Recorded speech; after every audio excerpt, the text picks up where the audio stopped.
langsung pemikiran apa yang disampaikan oleh Pak Siswono selaku Ketua Pembina Pendidikan Ketua Yayasan Pendidikan Hukum dan Riset Pancasila.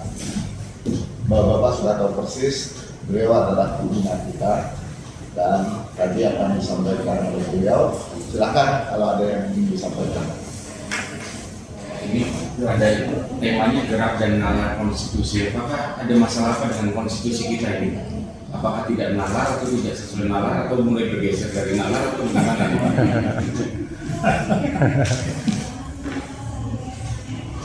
Ya, sebagai satu negara kita telah berjalan dengan paling tidak Undang-Undang Dasar 45 yang asli ketika diproklamasikan. Kemudian kita menjadi negara federal setelah KMG 49 1 tahun, tidak sampai 1 tahun. Lalu Undang-Undang Dasar sementara 50 kita menjadi pemerintahan parlementer. 59 dekret presiden kita kembali ke Undang-Undang Dasar 45 sampai tahun 99. Lalu amandemen dari sekarang. Jadi kalau judul hari ini disebutkan nalar, bukan soal konstitusi dan nalar, saya meyakini bahwa semua yang melakukan perubahan itu, mulai dari awal, kemudian 49 kita jadi negara federal, itu adalah hasil negosiasi dengan Belanda. So begitu kita merdeka, Indonesia belum diakui. Melalui konferensi meja Belanda mengakui kedaulatan Indonesia.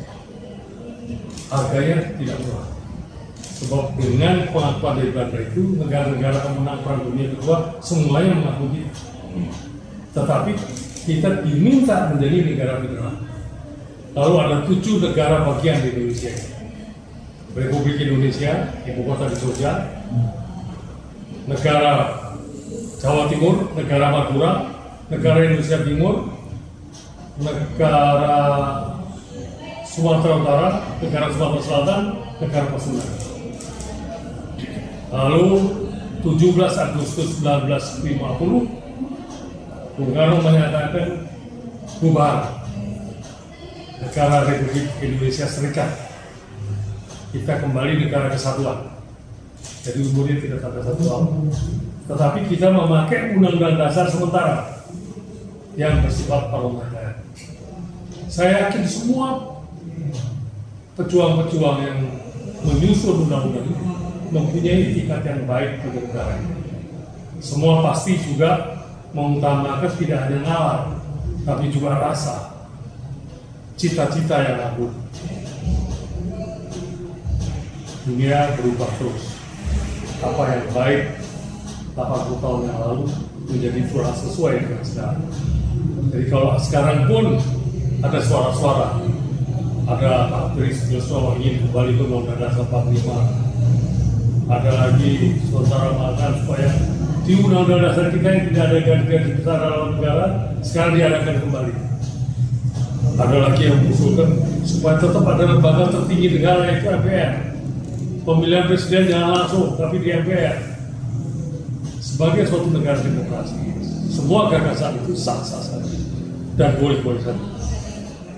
Tapi sebelum itu menjadi kesepakatan, maka semua orang, semua warga negara terikat untuk patuh pada Undang-Undang Dasar yang sedang berlaku. Saya kira itu. Apakah Undang-Undang Dasar yang sekarang ini kecenderungannya kan banyak orang yang ingin berubah, udah mulai disuarakan gitu.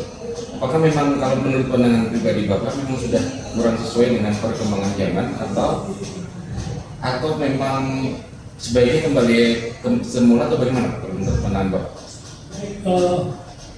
Menyempurnakan pengelolaan suatu negara is a never ending process. Ada suatu proses yang tidak pernah berakhir. Amerika sampai sekarang telah melakukan amandemen lebih dari 100 kali. Hal yang biasa. Negara berkembang terus, berubah suasana. Jadi kalau ada niat-niat perubahan harus bicarakan bersama-sama dan dengan niat baik membangun negara yang lebih baik. Saya kira itu. Jadi kalaupun ada niat untuk menyempurnakan, Bukan berarti yang sebelumnya jelek, tapi memang perkembangan berbeda. Nah, kita ini suka-suka mengalami kompleks pendulum, kompleks. Sebelum Undang-Undang Dasar kita diamandemen, pemerintahan Pak Harto begitu kuat dia, begitu kuat. DPR itu kan stempel saja. Kalau pemerintah sudah mau stempel, bergeser dengan Undang-Undang hasil amandemen di mana DPR begitu kuatnya. Sekarang segala sesuatu harus melalui DPR, padahal pemerintahannya presidensial. Sekarang Kapolri harus persetujuan DPR, Panglima Angkatan Udara harus, TNI harus DPR, Duta Besar harus lewat DPR. Jadi kita ini kan dulu kesana kemari. Nah, bahwa ada pembahasan-pembahasan itu saya kira itu hal yang sehat. Tapi catatannya satu, sebelum ada kesepakatan hukuman, semua terikat patuh pada konstitusi yang ada. Tapi menurut Bapak, apakah sehat tidak ketika legislatif lebih dominan dibanding government lebih? Kalau di negara-negara parlementer, contohnya itu parlemen memang kuat sekali. Di negara presidensial seperti Amerika Serikat, Amerika itu negara federal yang presidensial, itu presiden sangat kuat. Tarikan-tarikan adalah banyak, parlemen dengan presiden. Ada tarikan lain, pusat dan daerah. Ada negara kesatuan yang otonomi daerahnya lebih daripada negara federal. Contohnya Prancis. Prancis itu negara kesatuan, tapi hak-hak dari daerahnya lebih hebat dari banyak negara federal. Nah, mengatur keseimbangan antara presiden dan DPR, antara pusat dan daerah adalah seni mengelola negara yang memang harus dilakukan dengan penuh kebijakan, kearifan. Nah, tadi saya menyebut di dalam konstitusi yang lama, the founding fathers itu menyatakan dalam penjelasan undang-undang yang utama adalah akhirnya pada penyelenggaraan itu sendiri. Bahkan tadi saya singgung, ada jargon yang mengatakan dalam banyak kejadian lebih baik dipimpin oleh pemimpin yang baik walaupun aturannya kurang baik, daripada dipimpin oleh walaupun punya aturan yang sangat baik tapi dipimpin oleh orang yang tidak baik. Dan orang yang tidak baik selalu bisa memanipulasi betapapun baiknya. Saya kira itu. Ada sebagian kalangan menilai bahwa jika nanti terjadi amandemen akan banyak penumpang gelap. Kalau Bapak melihat sendiri, apakah potensi karena itu ada, Pak? Penumpang gelap, usulan-usulan memang sebentar orang khawatir mau memasukkan garis-garis besar haluan negara. Saya akan berikan contoh betapa garis-garis besar haluan negara itu begitu pentingnya bagi suatu negara untuk mengarahkan arah pembangunan kita. Karena jarak pembangunan besar berdimensi waktu tahunan sampai 5 tahun. Tembok Cina yang raksasa itu dibangun 100 tahun. Candi Borobudur itu dibangun 80 tahun. Jadi memang harus ada arah pembangunan. Kita lihat Cina. Kalau dia membuat mobil motor bakar, tidak akan mungkin dia bisa menang. Jepang, Toyota, Mitsubishi, Amerika Chevrolet, Dodge, Eropa dengan Mercedes, BMW, dan lain-lain, dia nggak akan bisa menang. Dia sadar, dia bikin mobil listrik, yang dimana negara lain tidak bikin. Sekarang Jepang melihat, wah mobil bahan bakar akan kalah dengan mobil listrik. Tapi kalau saya ikut-ikutan mobil listrik, Cina akan menguasai nikel, baterainya udah Cina. Dia kembangkan yang baru, mobil hidrogen, bahan bakarnya air. Air melalui mekanisme dipisah menjadi H2 dan O2. H2 adalah bahan bakar untuk motor. Artinya suatu bangsa itu memang harus dibangun dengan visi jangka panjang. Itulah pentingnya GBHN. Lalu mereka yang akan memasukkan amandemen memasukkan kita takut. Wah, nanti ada penumpang gelap, mau negara Islam kan, nanti masuk mau menerapkan syariah kayak apa. Nah, kenapa kita jadi tidak percaya diri? Saya tetap yakin mayoritas bangsa kita ini tidak begitu. Dia akan rasional, mayoritas. Jadi yang penting adalah wakil-wakil rakyat kita ini betul-betul berbudi pekerti luhur, orang baik yang memikirkan negara dan bangsa kita. Oke? Pak Rektor, Pak, sosialisasi Pak Pilar ini sudah beberapa kali tahun ini, apakah ini semacam agenda rutin Pak mahasiswa lingkungan kampus itu? Iya, terima kasih. Tadi disampaikan oleh Bapak Ketua Pembina kita, ya, bahwa kegiatan ini memang diinisiasi oleh alumni-alumni dari program Magister Ilmu. Ini baru pertama kali.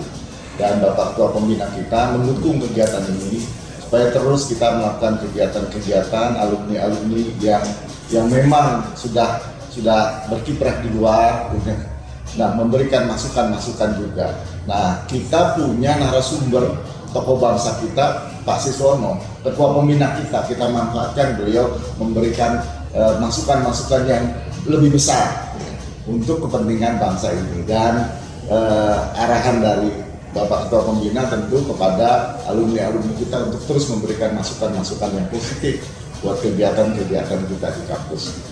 Itu. Ini ada Pak Dekan juga, demikian Pak Dekan yang menginisiasi untuk Fakultas Hukumnya. Pak Dekan mau ya, tambahan satu poin aja ya, bahwa alumni itu punya peran penting di dalam rangka jembatan akademik kepada masyarakat luas, kepada publik. Jadi arahan dari Pak Ketua dan Pak Rektor tadi sangat dibutuhkan ya, karena kita kan jarang sekali menggandeng alumni dalam satu kegiatan seperti ini. Padahal mereka itu adalah garda terdepan para kopassus kita dari PNJ dan dari FH ini yang berada di berbagai lingkungan. Nah, kalau ada refreshing seperti ini kan, apalagi ini tentang nalar konstitusi ya, bagaimana konstitusi itu dipahami secara lebih komprehensif. Apalagi peran MK sekarang sangat kuat ya. Bayangkan 8 hakim, 9 hakim itu bisa mengalahkan 540 anggota DPR. Baru kemarin disahkan, sekarang di judicial review. Itu kan basisnya konstitusi. Jadi perlu lurus, dan kita punya program studi ini, punya jurusan hukum konstitusi yang dosennya tadi itu Profesor Astindianto. Jarang fakultas hukum yang ada hukum konstitusi. Biasanya untuk tata negara, kita ini lebih khusus lagi. Mungkin itu tambahan saya.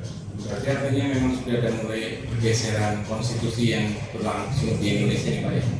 Ya, sebenarnya nggak bergeser ya, kalau gagasan undang-undang itu diubah, itu di dalam disertasi banyak mahasiswa S3 itu banyak yang begitu. Bahkan pengujian undang-undang di MK itu sekarang sudah mengarah kepada pasal-pasal tertentu, misalnya pasal minum rakyat, pasal kesangkaan rakyat, pasal 33 tentang ekonomi gitu ya. Itu harus menjadi salah satu dasar bagi MK untuk memutuskan apakah pasal-pasal itu dilaksanakan enggak, atau sumber daya alam misalnya, untuk lingkungan hidup.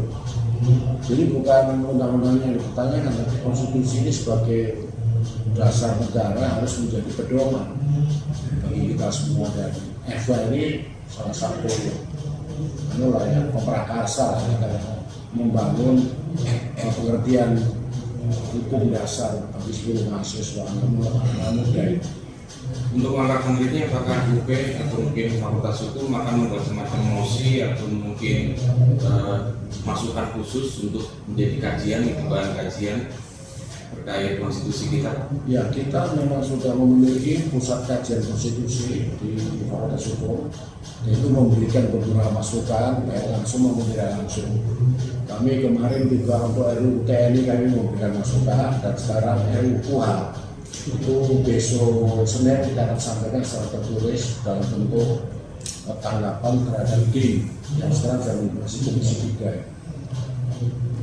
Pak, terkait dengan MK tadi, khususnya yang putusan terakhir menyangkut pemisahan penduduk. Oleh Pemisahan pemilu. Nah, itu kan pro kontra, Pak. Ada yang setuju, bahkan ada yang menganggap ini melebihi kewenangan dari MK sendiri. Itu pendapat Bapak gimana? Ya, Kemarin Pak Siswa bisa rekor. Boleh ya. kalau saya melihat dasarnya adalah undang-undang konstitusi. Mahkamah Konstitusi itu menilai undang-undang terhadap undang-undang dasar. Dia bisa menyatakan bahwa undang-undang ini tidak sesuai dengan undang-undang dasar dan harus diperbaiki.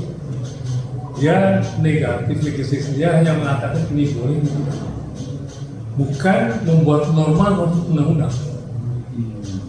Jadi MK itu kalau menganggap ini tidak sesuai undang-undang dasar, pembentuk undang-undang jelas dalam konstitusi DPR dan Presiden, bukan MK. Ya. Tidak membuat norma Bukan. baru. Dia tidak bisa menyusun norma. Itu kalau kita dasarnya konstitusi.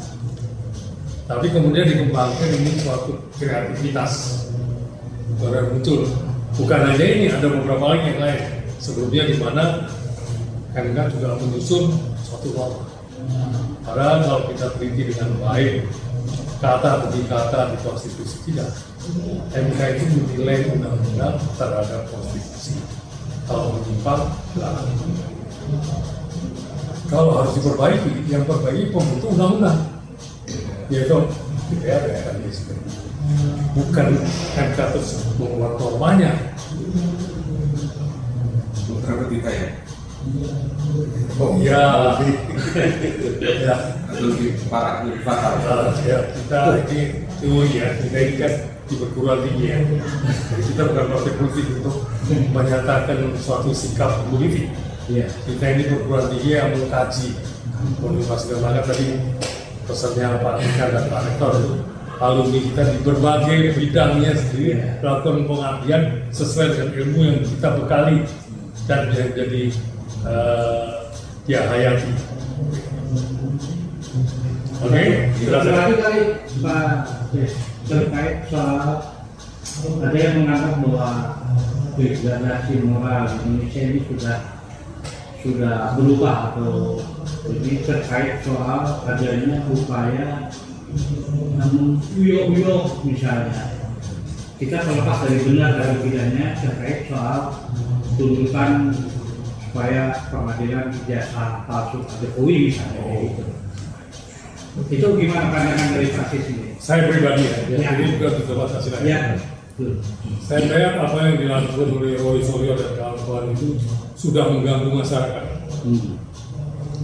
Itu membuat gaduh yang tidak menguntungkan kita sebagai bangsa dan negara dalam menghadapi masalah besar ini. Yang paling kompeten untuk menyatakan ijazah itu asli atau tidak, itu adalah Rektor Universitas Gadjah Mada dan Dekan Fakultas Kehutanan Universitas Gadjah Mada. Karena mereka yang mengajar, mereka yang menguji, mereka yang meluluskan, mereka yang mewisuda.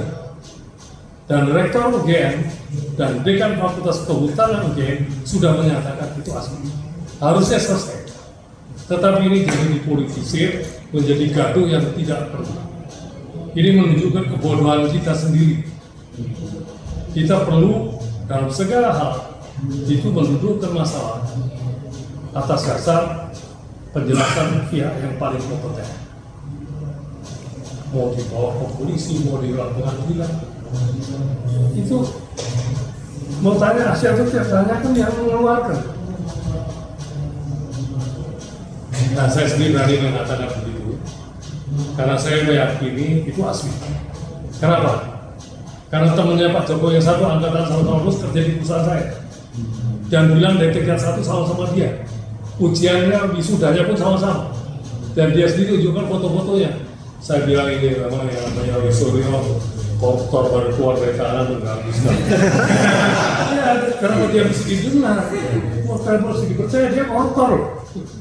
Dia koruptor begitu dia dapat panggung. Ini rakyat ini udah lupa, cepat lupa. Kalau di luar negeri Kalau di Jepang bunuh diri orang.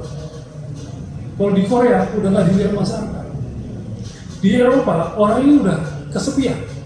Di sini disediakan panggung, dikutip masuk ke film. Saya pikir ini tidak ada sanksi sosial terhadap tindakan tercela ini, juga membuat parahnya bangsa kita.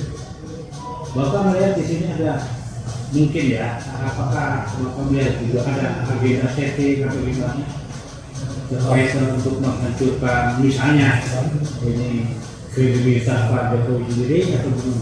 Ya, itu setiap orang punya analisanya sendiri ya. Saya hanya melihat kelakuan itu tidak pantas dan masyarakat juga kurang pantas untuk mendengar informasi dari orang yang pernah dipenjara karena korupsi. Saya memang orangnya hitam putih gitu.